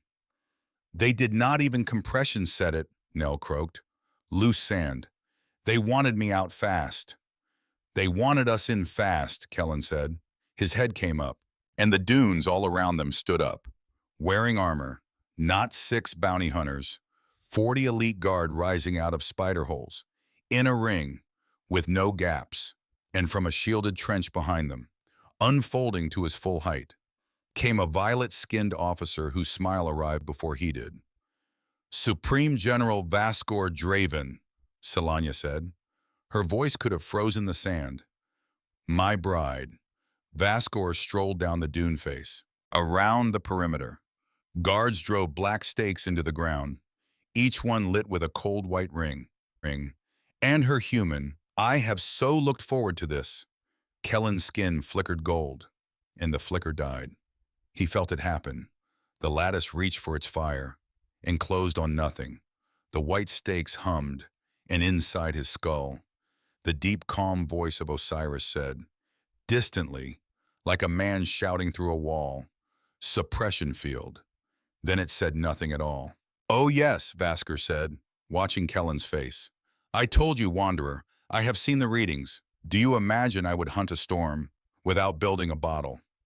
Kellen drew the pistol anyway. What followed cost Vaskor 9 guards, 1 perfect smile, and every assumption he had made about non-augmented humans. Kellen fought like the trench was a doorway, and the doorway was his. For 11 furious seconds the ring actually bent. But 11 seconds is not arithmetic. It is poetry. And 40 is arithmetic. They took his pistol, then his arms. It took 5 of them, and when it was done, Vaskor walked up to Solanya, who stood very still, with Nell clutched behind her. Enough, Solanya said quietly. I will come. The girl and the human go free. You will come, Vaskor agreed pleasantly. The rest was not an offer. He turned to his guards, gestured at Kellen with 2 fingers, casual as ordering wine. The regent's instruction was poetic. Bury them together, but I need the bride presentable, so we will honor it in spirit. His smile widened. Bury the human right here, where he dug her out. The judge will supervise. Symmetry is important in a wedding week. Vaskor, Solanya's voice cracked down the middle. For the first time. Vaskor, no. Take her. The last thing Kellen saw before the sand closed over his shoulders was Solanya fighting them all the way to the skimmer. Not screaming, worse than screaming. Her amber eyes locked on his across the churned ground, and down the thread between them, faint under the suppression field's hum. One word arriving, like a hand squeezed in the dark. Wait. Then the skimmers rose and shrank into the white morning sky, and the trap folded up its stakes and left with them. All but one, planted 10 feet away, humming its cold ring at him. Insurance. The desert went quiet. Kellen flexed against the sand. Loose fill. But 40 boots had tamped it, and the stakes field lay on his implant like a wet coat. His shoulders were rock. His arms were gone somewhere below him, buried to the neck. Alone, at the site of her execution. Well, not alone. A shadow slid over him. The drone judge descended, matte black, 6 limbs folded, single blue eye burning, and hovered exactly where the statute said a supervising judge should hover. Subject secured, it announced, to nobody. Supervision commencing. Kellen spat out sand. Then a boot pressed into the dune above him. Someone else was walking down the slope. Not a guard. Solanya's voice, faint in the memory of that one word, was still ringing in his skull. He looked up. He saw the boots first. Old solar issue. Cracked leather at the heel where the man dragged his right foot. Just a little. Old injury. The kind that never healed right. The kind Kellen had watched happen, at age 17, on a training floor, to a boy standing next to him. His stomach turned to stone before his brain caught up. He tilted his head back further. The man came down the dune slowly, in an imperial officer's coat, a solar issue combat jacket underneath. 2 decades older, 2 decades harder, 2 decades of somebody paying him well. The face was the same face. Cyrus Havelock stopped at the edge of the pit, looked down at Kellen buried to the neck in the sand, and smiled, a real one, almost warm. "Hello, Kellen," he said quietly. "It has been a long time." Part 3, Kellen Holloway had spent a long time believing Cyrus Havelock was dead. Dog tags in a box under a cot. A name he refused to say out loud. A grief that had a shape and a weight and a place in his chest that he had learned to walk around. And here Cyrus was, standing at the edge of a pit, in the desert, on a planet that was not Earth, in an officer's coat that was not solar, older, but the same face, smiling. "You look terrible, brother," Cyrus said. Kellen spat sand. "You look alive." Is not that a rude to say to a friend? Cyrus, there he is. Kellen closed his eyes, because if he did not close them for a second, he was going to say something that he could not take back. He opened them. 20 years. 20 years. Marek. Cyrus's smile did not move. Marek is a hard subject. Is it? Kellen, you shot him. I know. 4 feet away. He ran to you with his arms open. I know. Silence. Marek was 15, Kellen said. When we signed, he lied about his age, you knew. I knew. You held him when the first integration cycle failed and he screamed for 6 hours. I remember. I remember too. And then you shot him. Yes. Cyrus said it like a man agreeing about the weather. Something inside Kellen snapped, quietly, in a way that was worse than a shout.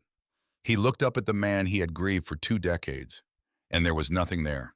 Not nothing like a mask, nothing like a room somebody had walked out of a long time ago. What did they pay you? Kellen said. A life, Kellen. They paid me a life. Marek would have given you one. Marek would have given me 13 years of running. Cyrus crouched at the edge of the pit, elbows on his knees, boots black with dust.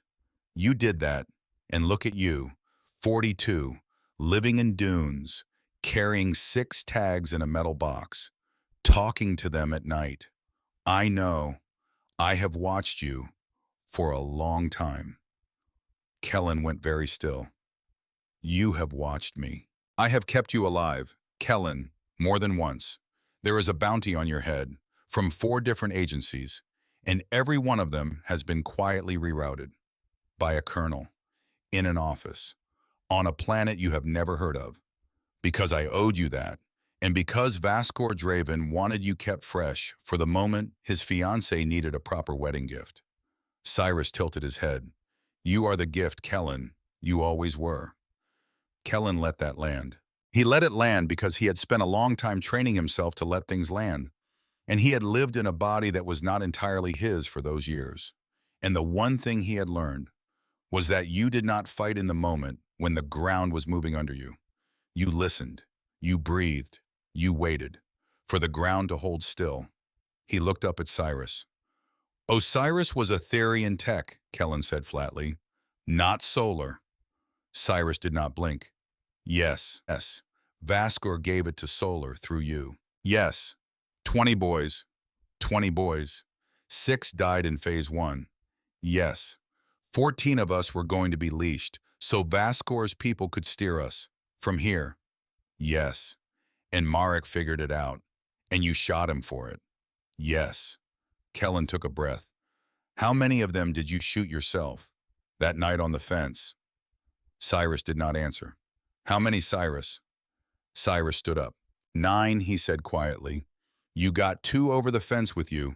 Neither of them made it to morning. So, 9 at the gate, 2 after. 11. Kellen closed his eyes. Open them. You know what I have been carrying all these years? 6 tags. Yeah. You did not know about the others. I did not have their tags. I could not lift them off the fence with Cyrus standing on them. I ran.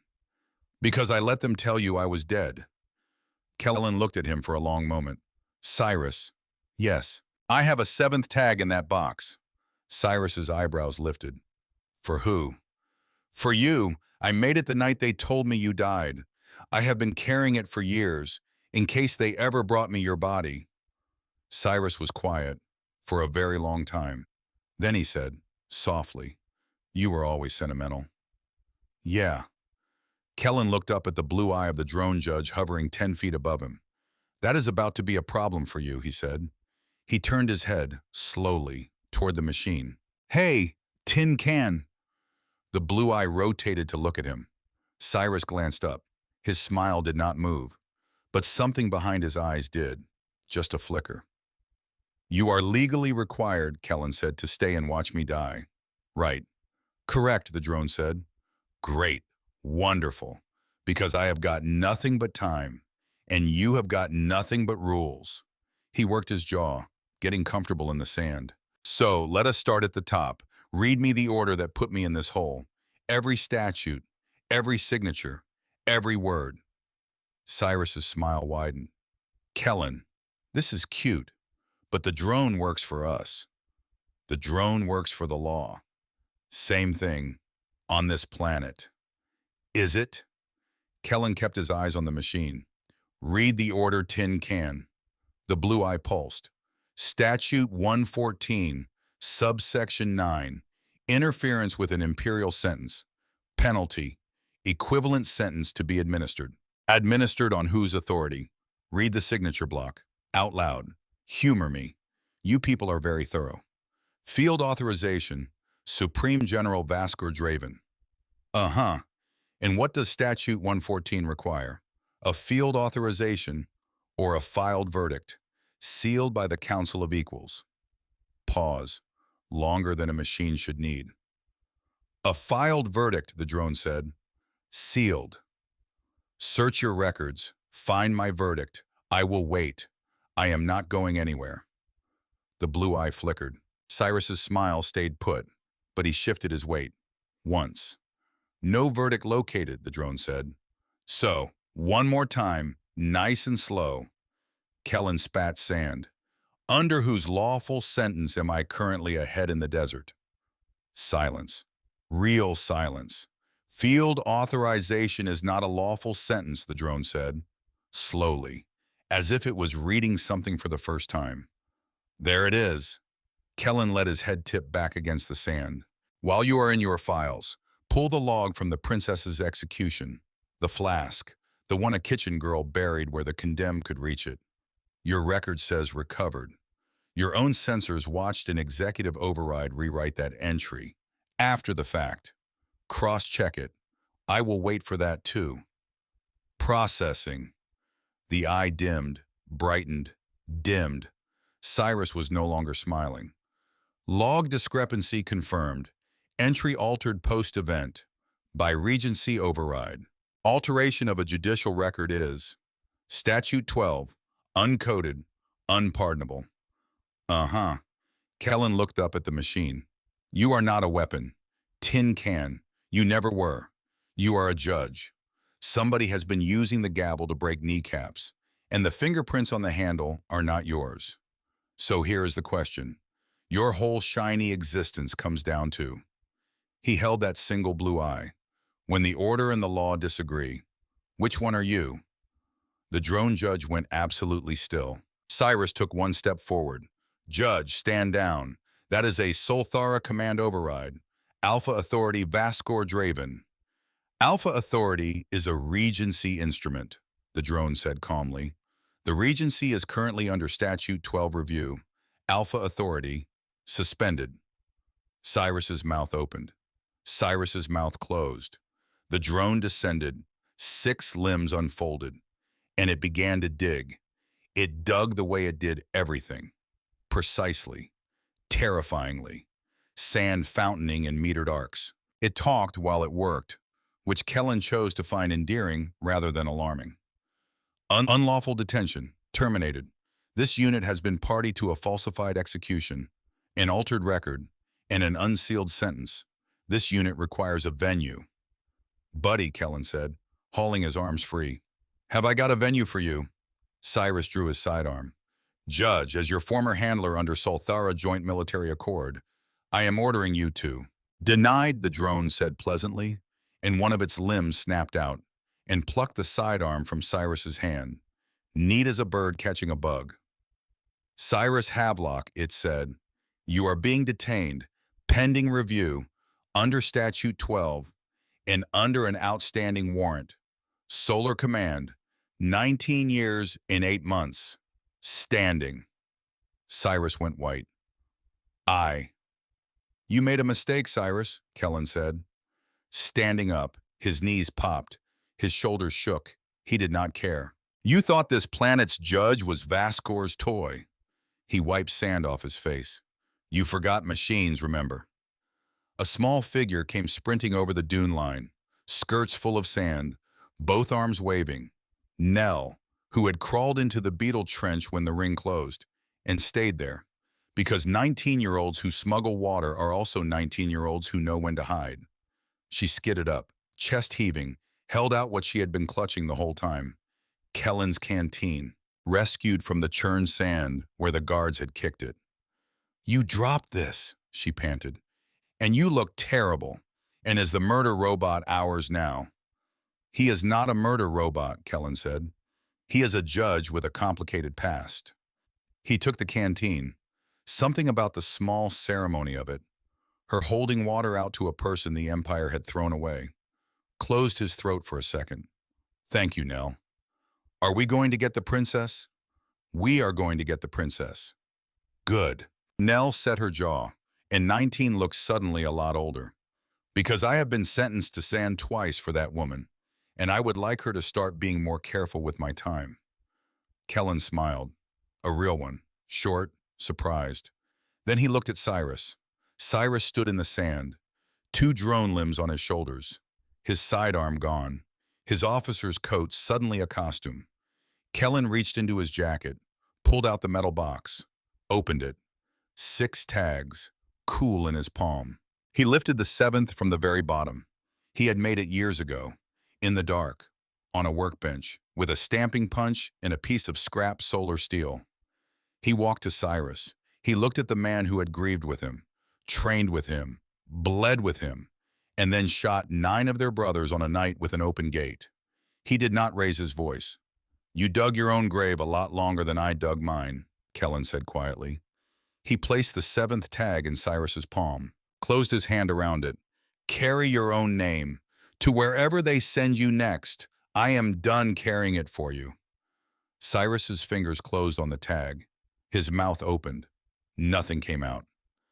You do not owe me a speech, Kellen said. You owe me the 9 names, in your head, every night, for however long you have left.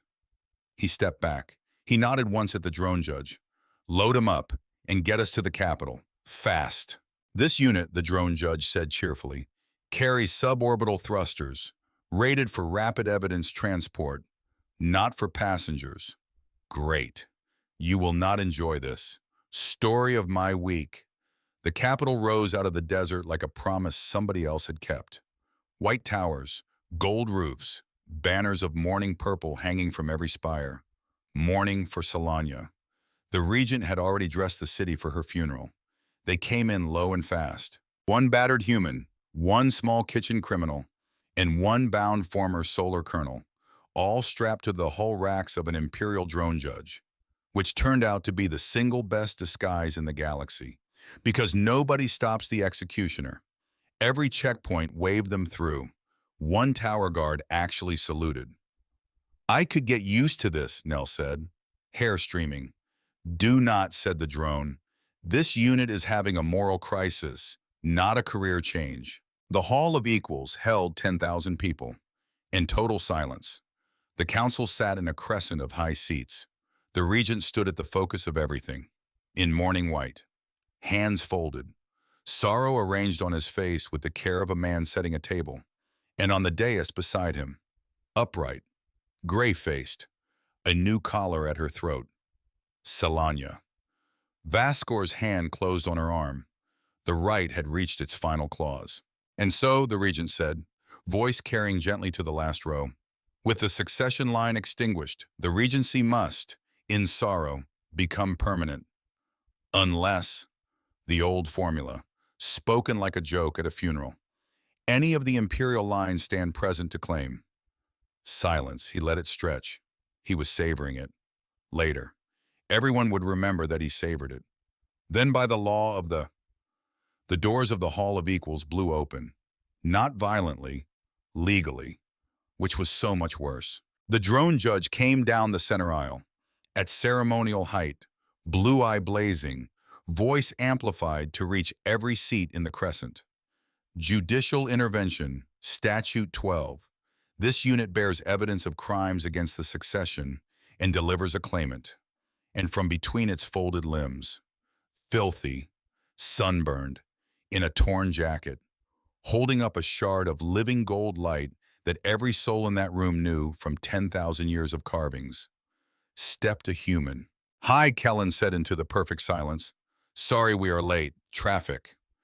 10,000 people inhaled at once. Solanya's head came up, across the whole vast hall, over the council, over her uncle. Her amber eyes found Kellen's, and down the thread between them. One word arrived, like a hand squeezed back, in the dark. Waited. The regent recovered first. He was good. He would always be good. That was never the question. "Remove that creature," he said mildly.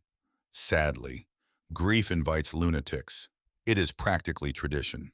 "The claimant," the drone judge boomed, "does not require removal.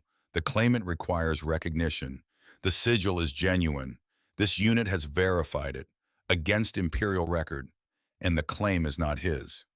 Kellen smiled, turned, held out his hand toward the dais. "It is hers."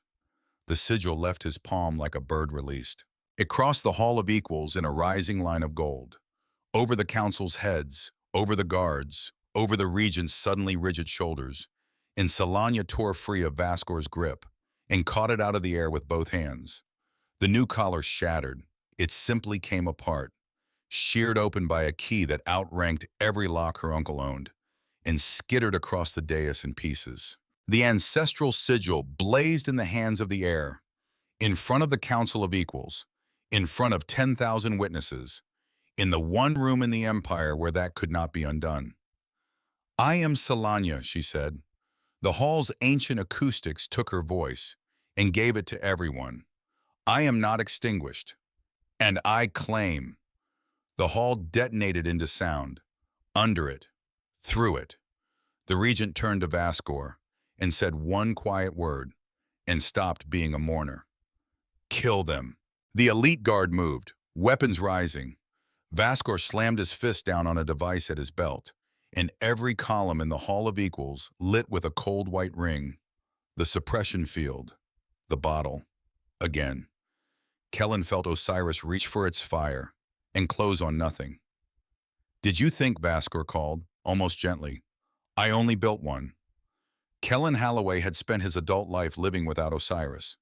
That was the part Vascor did not know, the part nobody had ever counted, because Kellen had never let the machine do his fighting for him, except in 4 seconds inside a crystal cavern, when it had woken up on its own, to keep a woman alive. The rest of the time, for all those years, he had been a man who trained his own body, in his own dunes, on his own time, a man who had walked into imperial bounty rings and out of them, with a knife and a bad knee, a man, Not a weapon, just a man. And a man was what Vascor had never planned to fight. Kellen drew the field knife from his boot. Salania's guards stared at him. Their commanders had briefed them on a golden-lit ghost, on a lattice that ate plasma bolts, not on a 42-year-old with a bad shoulder and a piece of solar steel. The first guard came in fast. Fast was easy.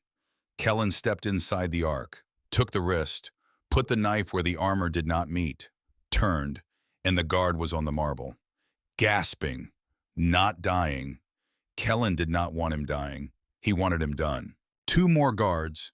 He moved between them like a man walking through a doorway. Elbow, knee, wrist. 3 seconds, both down, neither dead. A fourth. The fourth was better. The fourth got a hand on Kellen's coat. Kellen let him. Kellen pulled him forward. Into the fifth. Who had been trying to flank? Both went down. 6 seconds. 7. "You are unaugmented," Vasker called. He sounded genuinely surprised. "Wanderer, what are you doing?" "Buying time," Kellen said. Quiet enough that maybe only one person heard. He looked across the hall. Salania's amber eyes met his. She was crying. She was smiling. She was standing on the dais with the sigil burning in her hands. She was looking at the man who had refused to keep walking. And she was making a decision. She stopped guarding the one door no field could touch. She opened the bond all the way. Everything. No ceremony, no preparation, no stronger partner steering. Just two minds that had been walking toward each other since a canteen touched cracked lips, meeting in the middle, by choice.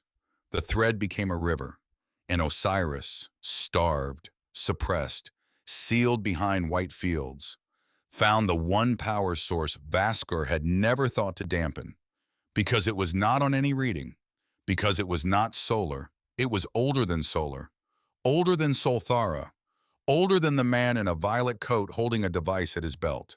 It came flooding up the bond, from her side, luminary light, through a sigil 10,000 years old, and the war machine and the honest key synchronized, like they had been two halves of one blueprint. All along, gold light erupted from Kellen's skin, then violet twined through it. The suppression rings on the columns strained, screamed, and went out. All of them, in one wave, down the hall, like candles before a wind. "Oh," Vasker said, very quietly. Time went thick. Kellen watched the hall slow, bolts crawling midair with trajectories he could read like sentences. 10,000 faces frozen mid-gasp. Nell's fist cocked back forever, and somewhere far away, his own body began to move, and it moved like nothing either species had ever built alone. He was not a storm. That was the part they never understood in the retellings. A storm breaks what it touches. He caught things. He caught bolts out of the air and grounded them into marble. He caught a falling chandelier of crystal above the third gallery and set it down in the aisle like a sleeping child. He caught weapons, snatched them spinning out of 40 pairs of hands in 11 seconds flat, and left the elite guards standing in a hall gone quiet, blinking at their own empty fingers, entirely unharmed and entirely finished. Not one broken bone, not one drop of blood. On the floor of the law, Vaskor alone kept his feet, reaching for the oldest weapon he had, his mind, gathering to force the bonding raw, seizing her while the hall reeled.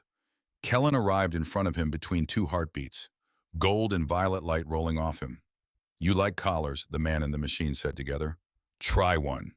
He pressed Vaskor's own suppression device to the general's chest and switched it on, inverted, and Supreme General Vaskor Draven went mind-deaf in a hall of 10,000 voices. His legs folded, for the first time in his decorated life. He felt exactly what he had spent it doing to others. "It is temporary," Kellen said. His voice was very quiet. Hers was not going to be. The light drained back down his arms, like a tide going out, and the hall of equals, 10,000 strong witnesses to all of it, turned as one body to look at the regent. "Give him this." He tried paperwork to the end. Emergency session, the regent said crisply, into the ruin of his coup. Armed disruption of a sacred right. The claimant's pet is a foreign weapon. Arrest. Motion denied, said the drone judge, and rose over the dais, blue eye blazing, and every screen in the hall lit at once. Evidence entered into open record. The machine that never lied began to read. The retrieval order. Timestamped before the execution it interrupted. Proof the death sentence was theater, with a scheduled encore. The collar serial number. Absent from every court ledger. An unsealed restraint on the air. The flask log. Overwritten by Regency override. And the censor record of the override itself. Statute 12. Uncoded. Unpardonable. Then the archives unlocked. By the signal. That hour. Cascading across the screens. 3 years of Solania's hidden evidence. Order after order after order. Each one signed the same way, between two other documents, by a man who never had to raise his voice. The council listened for 2 hours. The hall stayed. Nobody in it could have left. At the end, the eldest counselor rose and looked down at the regent. The way you look at a stain. You will face the sentence prescribed by law, she said. The difficulty being, which law? There are so many candidates. There is precedent, Solania said. She came down the dais steps, slowly, stopped in front of her uncle, looked at him, the man who had raised her, taught her the word between two documents, signed her into the sand. The amended desert statute, she said. Your amendment. Uncle, you expanded it yourself, to cover kitchen girls with flasks. The council will find the wording generous. You made sure it covered almost anyone. The regent's composure cracked. Not much, a hairline. But 10,000 people saw it. You would not, he said. You gave speeches. Girl, mercy, reform. Your movement would never. Would not cage its own, Solania finished. You never let anyone finish a sentence. Uncle, not even at the dinner table. His jaw worked, and when he spoke again, the morning voice was gone, replaced by something colder. Not rage, just his old certainty, undisturbed by 10,000 witnesses. Someone has to hold the 7 systems together. He said it very quietly. I took no pleasure in the collar, or the desert, or the girl with the flask. I did what kept 11 worlds from tearing themselves apart, over a bloodline's feelings. You call it cruelty. I call it the price nobody else was willing to pay. You never paid it, Uncle. Solania's voice did not rise, but it filled the hall the way his always had. You collected it, from Nell, from the luminary, from 20 17-year-old boys on a planet you have never even set foot on. From everyone smaller than you. I do not need you to regret that. I only need the law to remember it. She took a breath and gave him back his own words. Flat. Same sentence, same desert. She said it very quietly. 11 hours. The regent stopped breathing for a second, because he understood what she had chosen. Not death, survival. The exact survival that she had lasted while he signed papers. They took him. Not by force. He walked. His guards were the drone judges now. His name was already being struck from the records his own quill had signed. He was flown to West Dunes at dawn, buried to the neck, by the same drone, which quoted the same statute, precisely, cheerfully, for 11 hours, under 3 suns. At the height of the triple noon, a small figure walked out from the observation line, knelt in the sand beside the regent of the 7 systems, and held a flask of water to his lips. Nell, on the record, at the Queen's order, in front of every camera in the Empire. He drank 3 swallows. Then Nell stood up, screwed the cap back on, and walked away, because the Queen had said, to the letter, 3 swallows. And Nell had said, in writing, signed, that she would honor the letter of the Queen's order, not the spirit of the regent's mercy. She was, after all, 19, and she had been sentenced twice for water. She had opinions about water now. The regent watched her go. Something in his face broke, which was rarer than anything else that had happened that week. At the 11th hour, exactly, to the minute, the drone judge dug him up, alive, Barely. They loaded him into a cell in the deepest prison the Empire had. His name was struck. His estates were seized. His voice on any council was ended. Forever. He would live out his life in a cell, with a drone judge as his warden, reading him the day's court proceedings. Every morning, whether he wanted to hear them or not, he lived. He would live for a long time, which was worse, in its way, than any sentence anyone in the hall had suggested, because the man had built his entire life on being the person who was never in the cell, and now he was in the cell forever. He did not get better, but he did get quieter. That was, Salanya said quietly to Kellen later, the most she could ask of him. She was not sure it was enough, but it was what the law could carry. Vaskor was tried in a military tribunal, convicted on 11 counts, sentenced to a solar military prison, on extradition, because a treaty pulled forward from a filing cabinet on the day of his arrest had made the trafficking of experimental integration technology across imperial solar borders a joint prosecutable offense. Cyrus Havelock was tried alongside him, sentenced with him. Kellen attended. He did not speak, he did not glare. He sat in the back row, in a clean jacket, his hands on his knees, his face very still. When the sentence was read, Cyrus turned, once, across the courtroom. He looked for Kellen. Kellen met his eyes. He did not nod. He did not look away. He did not offer anything. Cyrus turned back and carried a seventh tag out of the courtroom in his pocket, which was more than he had walked in with, which was for the rest of his life, which was long, his only ceremony. The wedding was nothing like the rite of dynastic union, which had been abolished by unanimous vote 11 days before. No negotiated bloodlines, no stronger partner, no leash. Two people stood in the hall of equals, scrubbed of coup, blazing with flowers from two worlds, and chose each other, in front of everyone, out loud, on purpose. Salanya wore the circlet, the broken one. The court jewelers had begged in writing twice for permission to repair it, and she had refused, in writing, twice. When she walked into the hall with a quarter of her crown still missing, 10,000 people understood without a word of explanation. Broken things were still hers. That had rather become the Empire's whole point. Kellen wore the jacket, cleaned, barely. "You could have worn the ceremonial robes," Salanya murmured when she reached him. "I asked the tin can to rule on it. He says there is no statute." "I performed an exhaustive search," the drone judge confirmed, "from the officiant's position, wearing, at Nell's insistence, over 4 formal objections, a garland of desert flowers on its hull. The jacket is lawful. Proceed." The vows were short. They had agreed on short. Neither of them managed it. Kellen went first. "I spent a long time keeping a thing inside me asleep, because I thought the only thing I had to offer anybody was a weapon. I called myself defective. I did it out loud in front of you, like an idiot, in a desert." He had to stop. The hall waited. 10,000 people. You could have heard sand fall. "You looked at the most dangerous thing about me and filed it under. Protection. You looked at a man everyone else would have walked past, and you are the one who says I did the digging." His voice went rough. He let it. "Salanya, I was buried deeper than you were. You just could not see mine from the surface." Salanya's skin was glowing so brightly that the front rows were lit by her. Her eyes were streaming.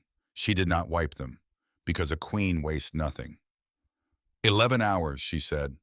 I counted 4,000 breaths and made my peace with the sand. I had one principle left, and I was going to die holding it. Her voice cracked. She let it. And then the dead horizon grew a man, who gave me 3 swallows of water, and an argument, who never once, in all of it, asked what rescuing me would pay. She laughed, wet, bright. "You want the truth, Kellen Holloway." She turned to the hall. "The Empire thinks I dug my way back to the throne. I did not. I was handed up, out of the ground, by a stranger who refused to keep walking, and everything after was just me refusing to let go of his hand." She turned back to him. "You told me the first night I met you that 6 brothers were in your pocket, And the seventh was you, still alive. She reached up, cupped his face. I am adding another number. Kellen, there is an eighth.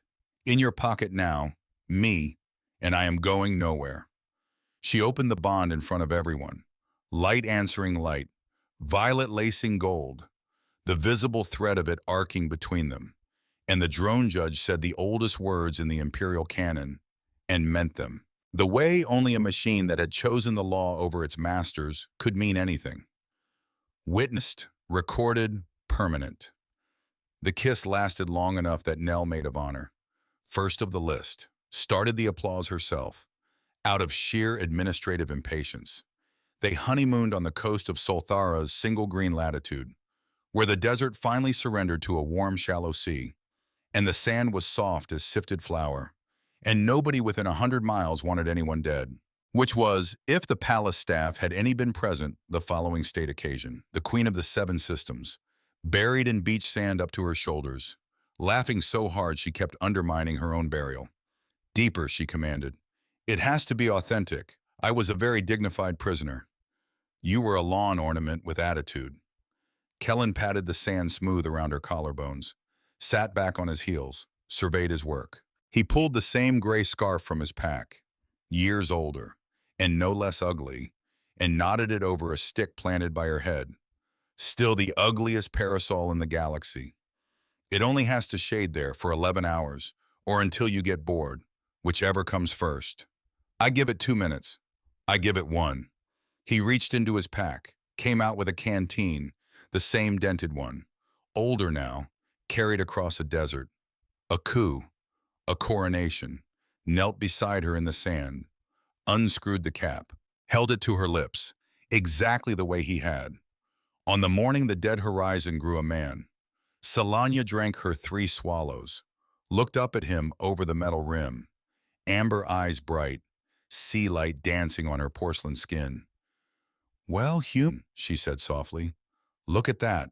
Now you always know where to find me, buried in your jacket, wearing a broken crown, 3 swallows down. He leaned in until his forehead rested against hers. Princess, I never lost track of you. Once. She came up out of the soft sand in a shower of gold and tackled him flat.